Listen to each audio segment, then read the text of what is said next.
I'm a sinner, but you're no saint.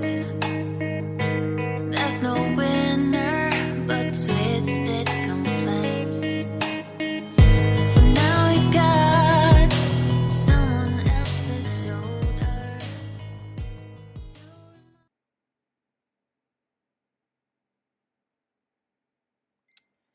Hey everyone, how are you?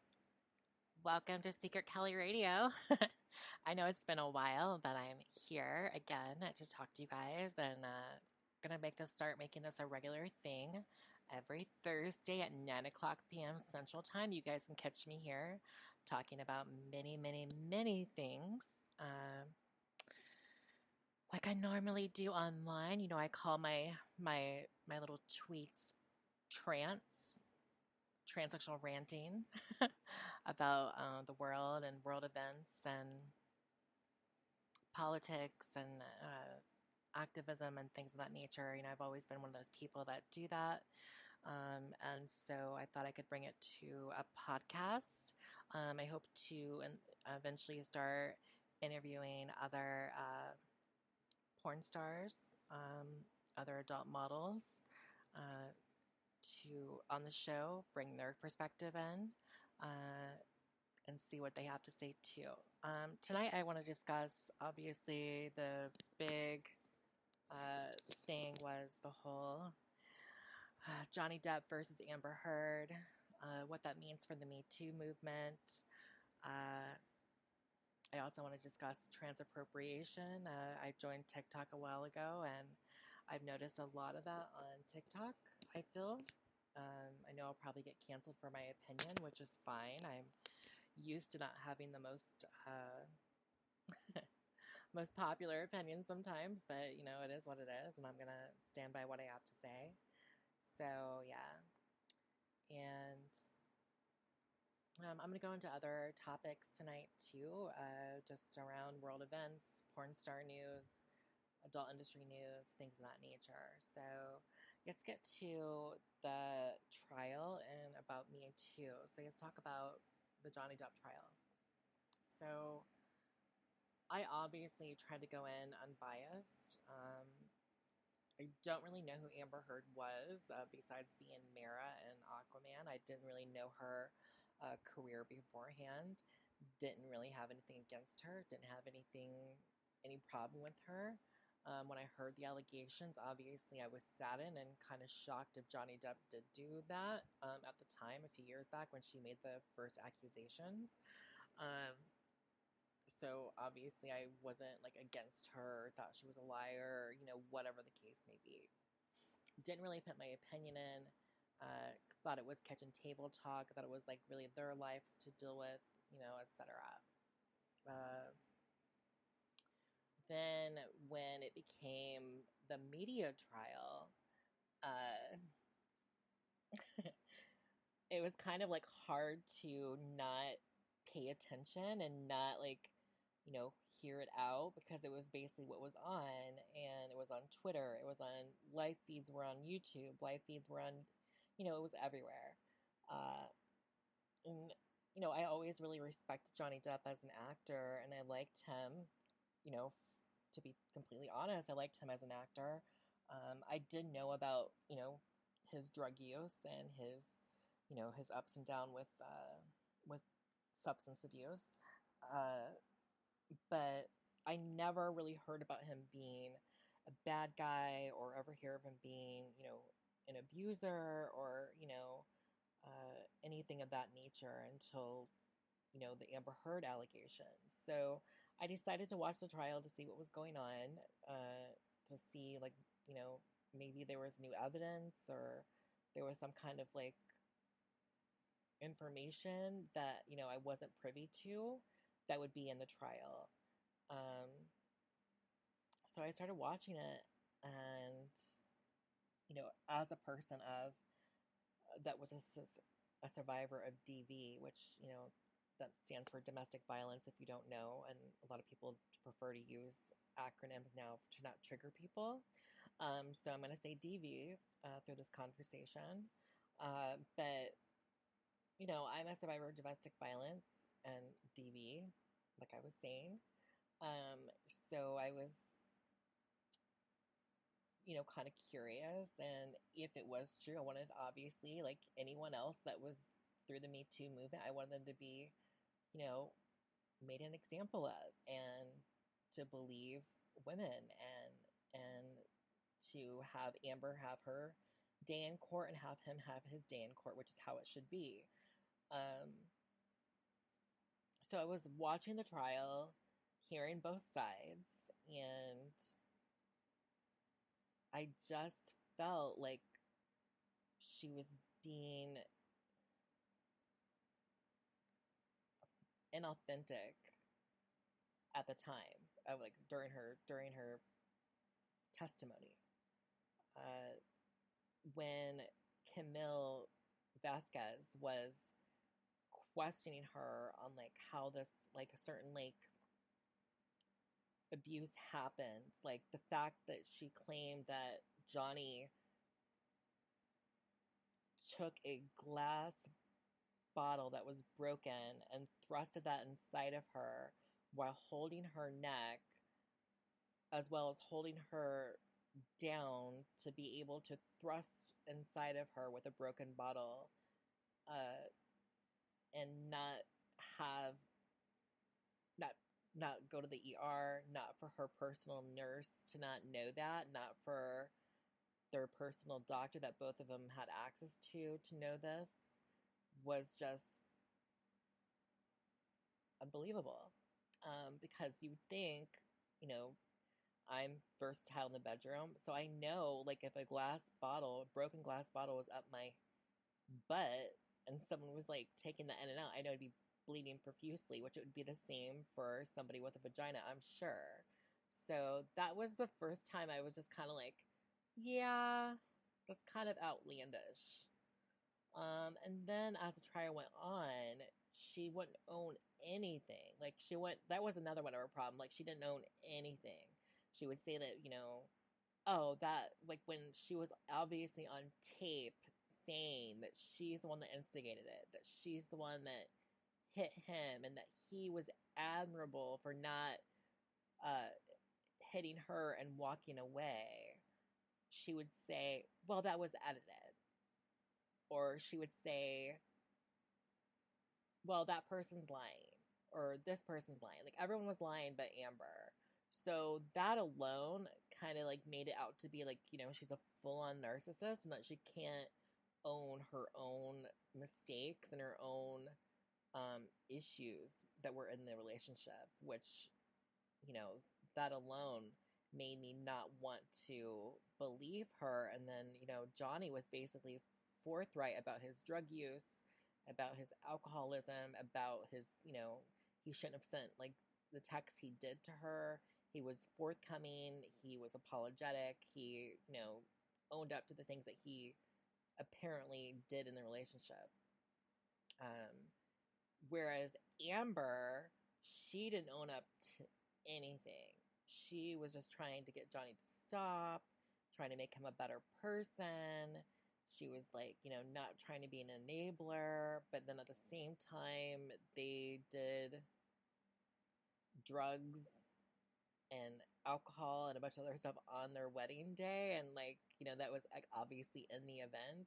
And there was times that, like, she's like, I'm not trying to be an enabler, and then they go to this, like, trailer park and they all get, like, high on mushrooms and other MDMA and whatever else they were on.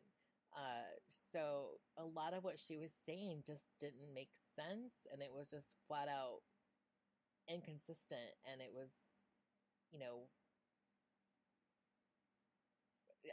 I don't want to call her a liar, but I mean, it was basically lying. And because of that, it made her not credible as a witness to her. If the abuse happened, it didn't make her credible in court, which is very important when you're doing this. And you always, ladies, no matter what, when you're going through something like this, whether you are SA'd, which means sexual assault, whether you're a DV, please document it. document it, file police report, go to the hospital, get checked out, get medical papers, all of that. Because we live in a world still where women are not believed. And I don't think it started with the Johnny case, or it's not because of this case alone.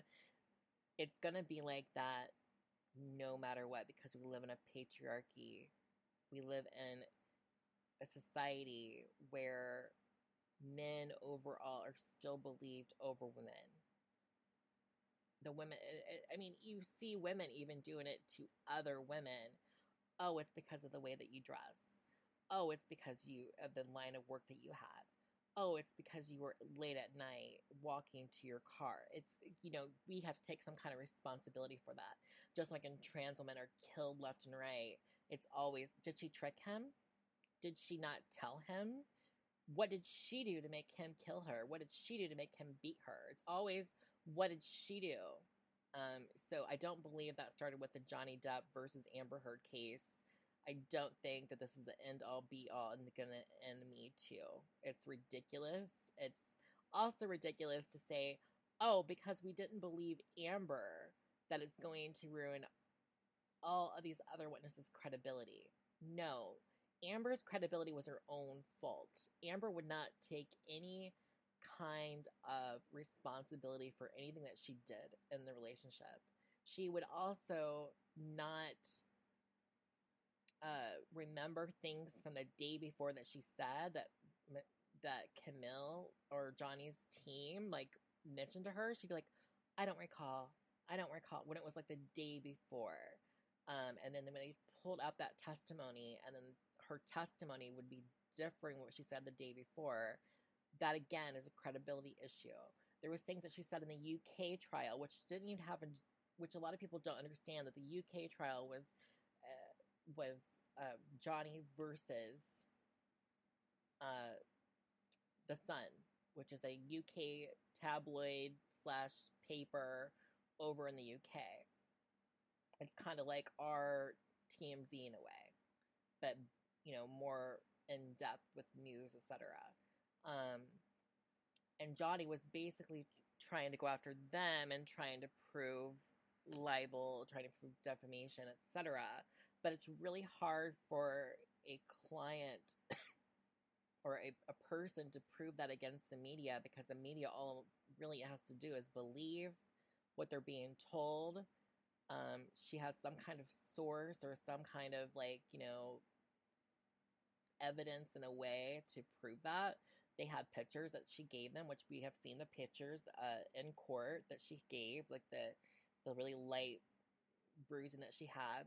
And then they had her story. They had the actual source that's saying, oh, I had this happen to me.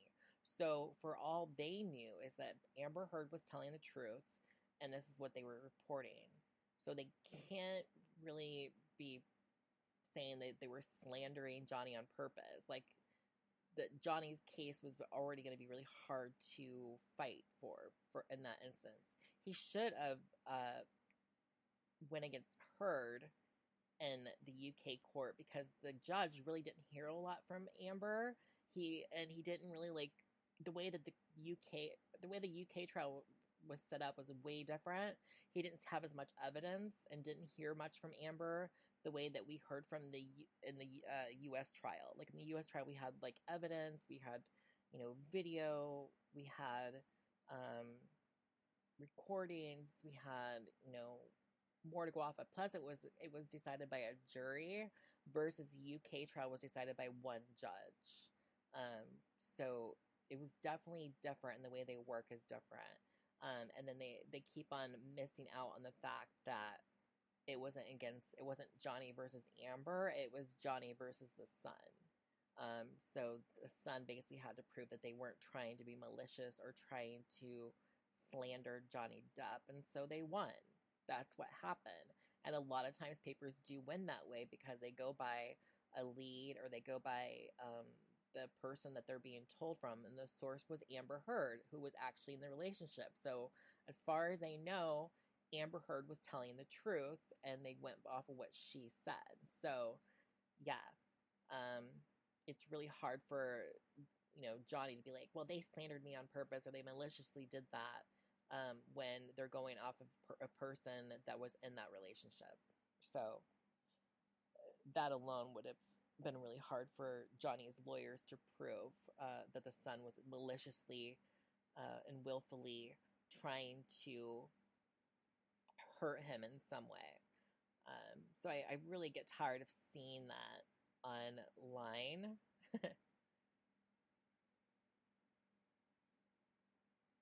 So,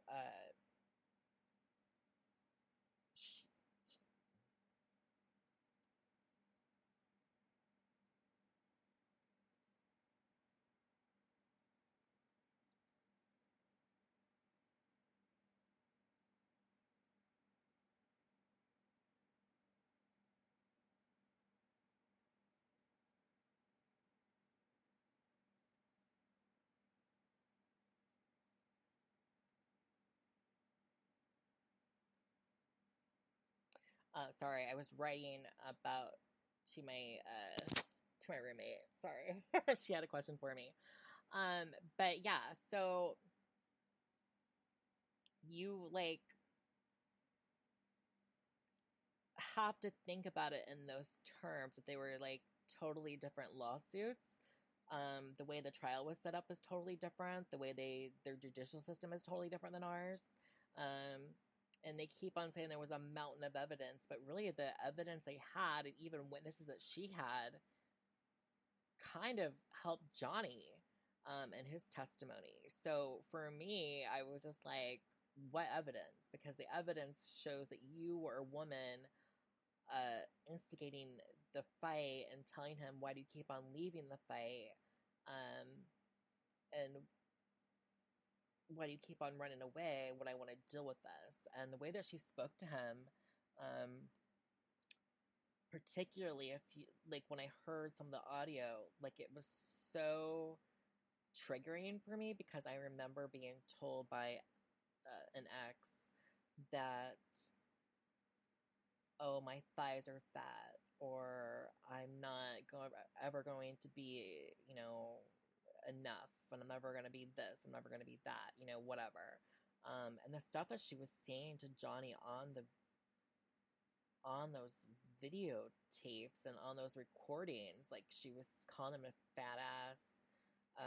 She was saying, who would ever want you?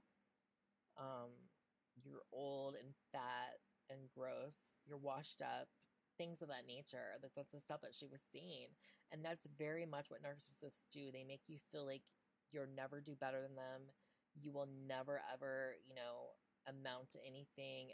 And it was just comical to me that from those tapes that we heard, that anyone would think that he was the abuser, when it was literally her gaslighting him and then also mentally abusing him, on those tapes. So, and then, like, none of her friends even ever said that, like, ever saw Johnny hit her, ever seen Johnny be mean to her. The only one that said they ever saw him hit her was her sister, Whitney. And you can take that or leave that as much as you want. But the rest of her friends, including, like, best friends she claimed that saw it, all testified they never saw that. There's literally photos of her where she said that she got her nose broken. She says she got black eyes and she had bruises all over her back. And then you see her the next day at red carpet events or on TV talk shows, or, none of those bruises showed up. And I can tell you, being a person that had a few bruises either from surgery or from getting beat up by an ex, that makeup is not going to cover swelling. It's going to be you're still going to look a little messed up in the eye, etc. Especially if someone has rings on and they're punching you in the face or punching in the eye. You're going to be a lot more swollen. You're going to be a lot more bruised. Your eyes are going to be red. If your nose is broken, you're going to have black eyes. And I've used Dermablend, I've used concealer, I've used, things of that nature. And I knew, hey, okay, I have a shiner. I'm not going to be able to go out today, or have to wear sunglasses, something to cover that up, because I knew that my foundation or my concealer is not going to cover up the swelling, much less the bruising, etc. So yeah.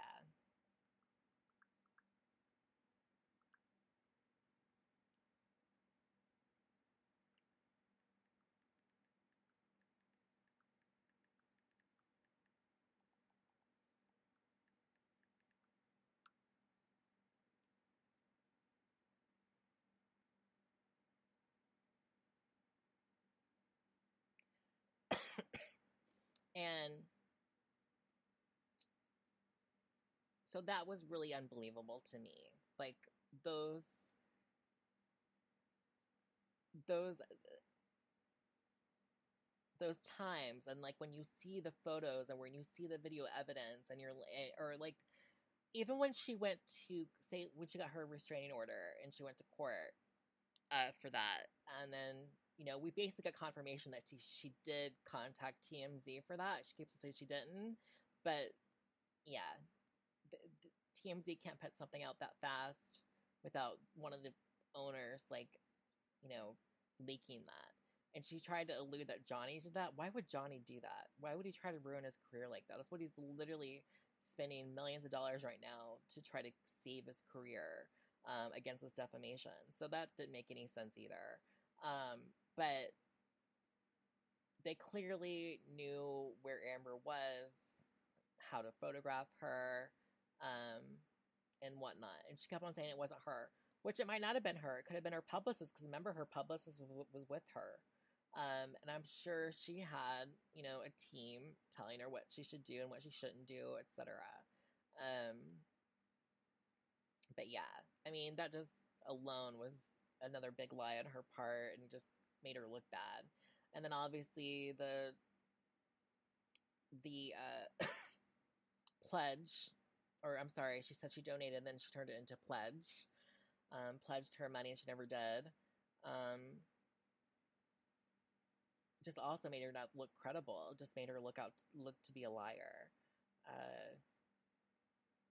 There was just so much of that wrong with that case, that she just clearly is living in a delusional land. That's the only way I can think, that she just went on national TV again to have an interview, a sit-down interview with Today, and she basically kind of surmised the same crap, and like she was trying to basically gaslight the world and say like we weren't smart enough what we were listening to, and that we were just, somehow Johnny convinced us all, like, of her wrongdoing, and the tapes were edited, which there was no time in court where they said, oh yeah, these tapes are edited. And somebody, a professional, a person would know, an expert on that would know if the tapes were edited or not. So that just didn't make any sense either. Um, I highly doubt, after talking to my lawyer friends, like this, that the motion will go through. If it does, I'll be surprised from talking to them, because they said that basically they pretty much did everything in court. They both had their fair share of side, and they doubt that the motion will go through again for her to appeal. So we'll see. But as far as Me Too goes, I don't feel like Me Too is going to be affected at all. I don't feel like because Amber Heard lied, that means other women are lying. It's very rare that a woman lies about DV or SA. And I would hope they would not use Amber and Johnny's case for that. It's a celebrity case. It was a toxic relationship overall. I don't think that neither of them, needed to be in that relationship. I think that Johnny was obviously better off with his ex-wife, before he left her for Amber Heard. I think that he was much better with other women, in his life. That Amber is a broken person, and she has her own issues that she needs to deal with, and them two together just made it more toxic. And I think they just need to both stay separated from each other. I hope they don't ever decide to like get back together. And I hope that Johnny finds happiness again. I hope that Amber finds happiness again. I hope that she finds her peace. I hope she continues with her counseling, especially for her child's own benefit, because she is a mother now, and I hope that she doesn't bring that same narcissism and clearly, from what you heard in those videos and the tapes, hateful attitude to her daughter. I know she comes from a very hard life, from hearing about her biography and from her own sister and from other people that were in her life. I know that her parents were very abusive, etc. So I hope that she doesn't continue that pattern of abuse. I hope that her daughter lives a much better and more stable life overall. And I hope that Amber stops the pattern. And I hope that she gets the help that she needs. And she also finds love again with somebody that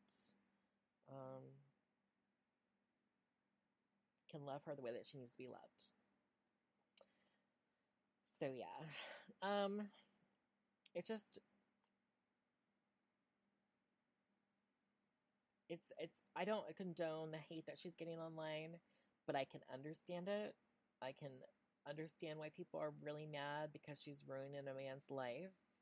I can understand why people are very protective, especially his bigger fans, his like real huge fans. It's very much like with me with Britney Spears, or when I see people attacking my girl Jessica Simpson. I know I get a little protective, so I can understand why they might be a little bit overzealous on the protection, but I don't think that she deserves some of the craziness that she's getting, like the death threats to her kids. If that's happening, that's disgusting. You can hate what Amber did. You can hate what Amber has continued doing. I hope that I'm not asking for you to have sympathy for her, but I'm asking you to understand that this is a clearly mentally unhealthy woman, and she needs severe help. She needs mental health severely, clearly, just from those audio tapes alone, and also just how she had a Dr. Curry who testified. She obviously suffers from personality disorder, which can cause a lot of issues. And I'm sure she got a lot of those issues from being in an abusive home. And so I have to somewhat have a little bit of empathy for her, and try to understand her, and just hoping that she will get the help that she needs, and just hoping the best for her daughter, But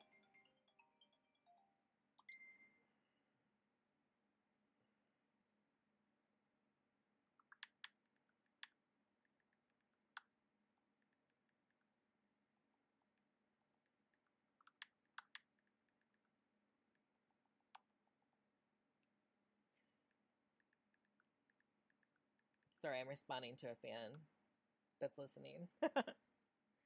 I'm doing the trans appropriation in just a minute. Sorry.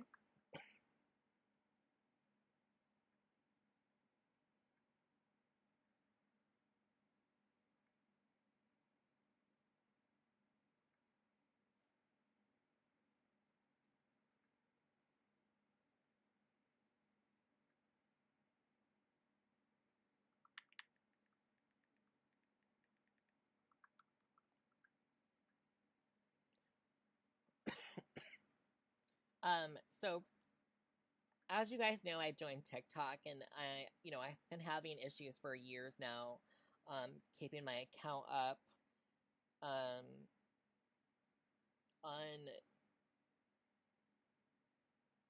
on social media. Like, my Instagram has been deleted from 80,000 followers to 75,000 followers. It's been deleted to 50,000 followers. Has been deleted to 10,000 followers. Has been deleted. Now I'm at 6,500.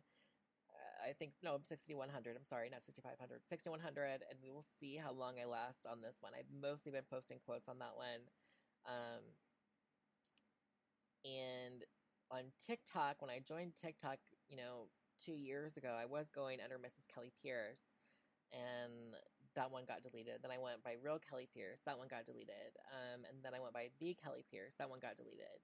And TikTok basically told me, because my name is well known in the industry, that they consider it advertising for my pornography. So I have had to go by Kelly Gilbert 82, which Kelly Gilbert's my real name. And so I'm on TikTok as Kelly Gilbert. And since I've been on TikTok with no issue, I think I'm getting up to 19,000 followers or something recently. But what I've noticed on TikTok is, like, the trans community is huge on there. And I'm going through TikTok, and I would like to say I'm very open to people in my community, in my trans community, genderqueer, non-binary, whatever the case may be. I'm totally open to that. However, I see there's a lot of trans appropriation on there. There seems to be a lot of cis, mostly white men, claiming that they are transgender, and it just seems to be somebody that are claiming that they're on hormones, that they're, living their life, but then you look at them and they're living they look like any other heteronormative man. They look like any other heteronormative man, and they're claiming woman. And then I look at all their content. Like, maybe this is just that they have to do this because maybe they're working a day job and they're not ready to. They don't feel like they're going to be able to keep their job as a trans. So I try to understand all that, But then I go through their TikTok even more, and then I realize that they're probably just men either trying, because they usually, like, a lot of times they'll be like, oh, any popular trans YouTuber, any popular trans TikTokers reach out to me, or, it looks like they're just trying to get validation or some kind of attention from trans creators. And so I just want to talk a little bit about appropriation, because we already know on TikTok, which has been proven and documented. There's a whole documentary that's coming out where a lot of TikTokers are faking mental health problems, disability problems, as far as, like, autism, Tourette's, things of that nature, where people are literally going on there they're faking it just to get views. And I feel like that's happening in the trans community too. And if we say that, or if I say that as a trans woman, a lot of times we're seen as transphobic, or we're seen as that we're not supportive of of people in our trans community that aren't passable, which is just not the case. It's nothing to do with that. And then there you have all these people that are like, oh, I don't have dysphoria and I'm low effort trans. And it's just like, so you're low effort. That means you haven't taken any steps physically to be a woman, but you want to be recognized as a woman.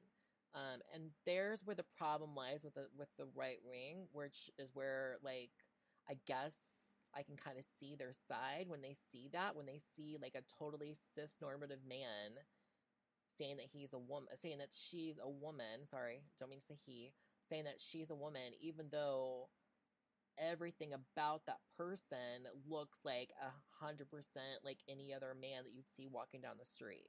You would never, in your wildest dreams, believe that, hey, that's a trans woman, or hey, that's a woman.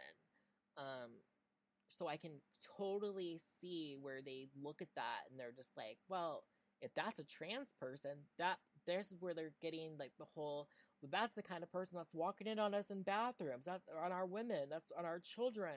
Those are the kind of people, and that's where my problem lies. There's where my problems always lie.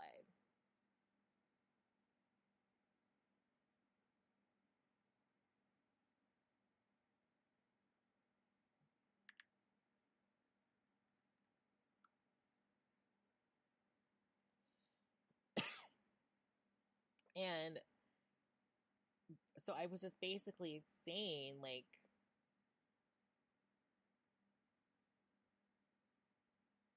the other day I was saying on my Twitter, we are the only minority group that can't call out appropriation. And what I mean by that is that they're just regular cis people or regular people that don't have dysphoria, call themselves low effort because that means that they're not on hormones, that they're not they're not doing anything to transition, but yet they're claiming the moniker of trans just for views or just for clout or just for whatever. So to me, that's appropriation. You're appropriating a transhood because you're not doing anything to live authentically as a woman or live authentically as yourself. You're just saying, hey, I'm a woman, but you're literally living your life every day as a man still, which to me doesn't make sense. And it's not to say I'm against them or that they're gross or anything like that. It's just to say it's appropriation. It's well, I kind of am against them. I am against them. I think it's wrong. I think it's that you should not be appropriating real transgender people. You are giving the narrative to the Republicans, to the conservatives. We literally have people now on TV claiming that they should do genocide on trans people and LGBTQ people because I think that what they see when they see things like these scenarios, it makes them scared even more. They're not looking at an unpassable trans woman even. It doesn't have anything to do with unpassable at all. They're living, they pass as a cis man. They pass as a cis man. It has nothing to do with being transgender even, like an unpassable trans woman. It literally is an everyday looking cis man saying, I'm a woman. That's an issue. That is an issue. I don't care what anyone has to say. You can cancel me to the cows come home. That is my opinion, and I will stick by that. And if that's Blair White-ish, if I'm a gatekeeper, if I'm whatever, have at it. But that is what's happening. That is what I believe is fueling a lot of this hatred towards the trans community.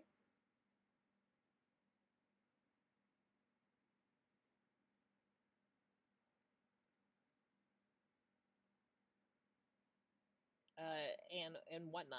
So I'm just hoping that people can get what I'm saying by what I'm saying on my Twitter, on my rants. To me, that's trans appropriation.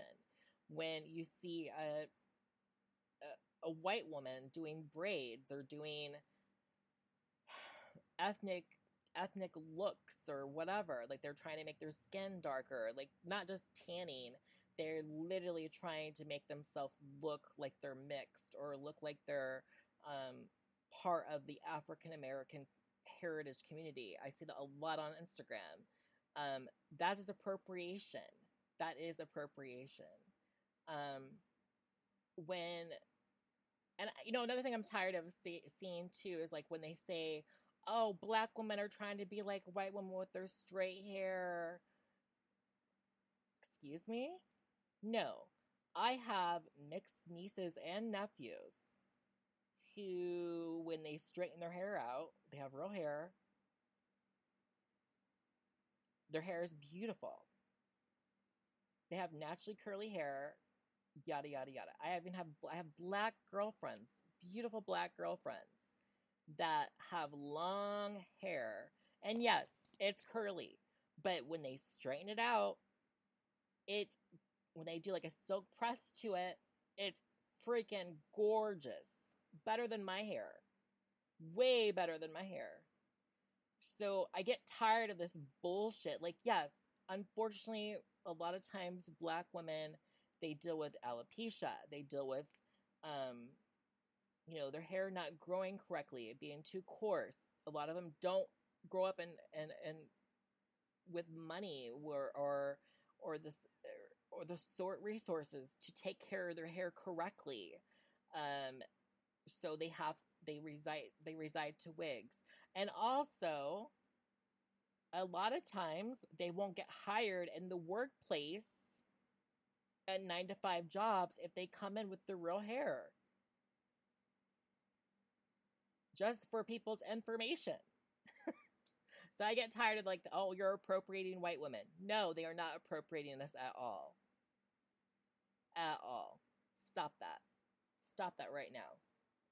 And they can't also help that many of them do with they get accused of trying to be white because they're lightening their skin. There's lightening creams out there. Why do they do that? It's because they're being told that their dark skin is not beautiful, that their dark skin is not okay, that they've noticed that the people that are lighter complected get better jobs. They get better in society overall. So that's why they're doing it. It's nothing to do with appropriation. They're trying to live in a world where it says it's not okay to be dark-skinned. It's not okay to be a black woman with her natural hair. Yada, yada, yada. That is what it's... Don't even say it's appropriation. But when you have a white girl on the freaking Instagram, which is like Kylie Jenner, yada, yada, yada, all these other bitches that, they go on and they darken their filter, they darken their skin, and they look like they are black women. You have creators, beauty YouTube creators that I've seen that do this all the time, and they get called out for it all the time. So,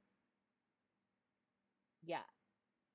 Because why? Because they know that black women a lot of times are very glamorous, beautiful women, so they want to steal that whole, black girl magic. That's what they refer to it, as.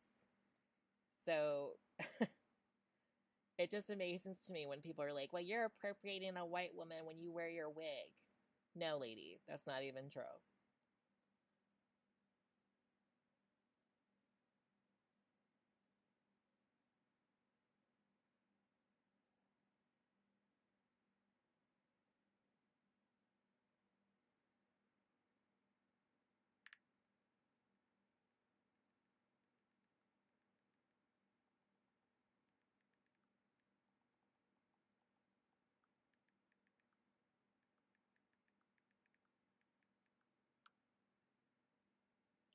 So, yeah, I mean, in general, like, we are the only community where appropriation turns you into a bigot, turns you into, if you call it appropriation, I mean, if you call it out, you are a bigot, you are a gatekeeper, you are transphobic, which is just crazy, calling a trans woman transphobic. No, we are recognizing that you are literally appropriating who we are as trans women. That's what we're recognizing. We're calling it out. You are appropriating a trans woman. Trans women have gender dysphoria. Most of us are not going to walk around with a fucking beard. Point blank, period. Most of us are going to try to assemble to the gender spectrum, female, male, as much as possible. It's just so annoying when they sit there and try to call you transphobic. I get non-binary. I get genderqueer. Great. That's wonderful. I'm team them. But they are not trans women, and they recognize that themselves. They don't recognize either gender, which is fine. But when you're sitting there calling yourself a trans woman, and you're calling yourself, I'm a low effort trans woman, and you look like any other cis man in the world, I'm sorry, you are not a trans woman. I'm point blank, period. Just calling yourself a woman doesn't make you a woman. And you can take that to the bank. But yeah, that's my rant for tonight. I'm sorry I have to get off early. My roommate's having issues, so I'm going to talk to her about her travel. I'm going to end this short tonight. I will see you guys all next Thursday at 9 o'clock. Love you.